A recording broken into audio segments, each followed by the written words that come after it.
Ibinahagi ng Love Radio DJ na si Nicole Hiala sa kanyang mga taga-subaybay na siya ay na-diagnose ng thyroid cancer. Ayon kay Nicole, sa darating na July ay nakatakda siyang sumailalim sa isang surgery para tanggalin ang kanyang thyroid. Isang video clip ang kanyang naipost sa Facebook page na kung saan ay sinabi niya ang ganito, "At ang sakit at ang saklap sa katotohanan ng sabi ko, ako daw po ay merong thyroid cancer. Una anak, sunod asawa, ngayon ako na. Napag-alaman namin na recently yung resulta ng aking biopsy na tinatawa-tawa ko lang napag-alaman ang sabi ako daw po ay merong thyroid cancer."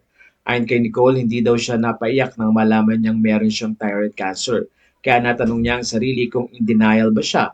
Pahayag ni Nicole, "Knowing na ako naiyakin, ulit-ulit nga akong nagtatanong sa sarili ko, am I in denial about the fear kaya hindi ako umiiyak?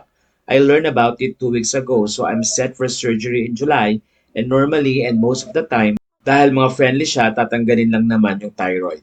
So full of thyroidectomy ang kailangan. It solves the problem so kailangan natin ng dasal." Dagdag pa ni Nicole, "Siguro because I've been through so much before, I feel like impossible namang hindi. Hindi rin ako alagaan dito. I mean, inalagaan ko naman yung ibang mga tao. So, aalagaan din naman ako ni Lord tungkol dito. Difficulty na and scary and crazy world that we live in, and it's important that we continue to have faith. Faith means trusting even if the storm is raging."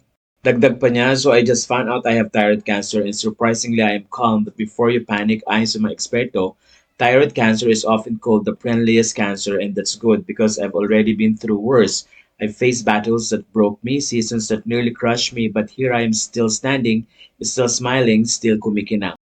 I've survived storms that could have drowned me, and this is just another wave I know I can ride. With God beside me, this diagnosis wasn't part of my plan, but it's part of God's. And I know He's walked with me through deeper valleys before, so I trust He'll walk me through this too.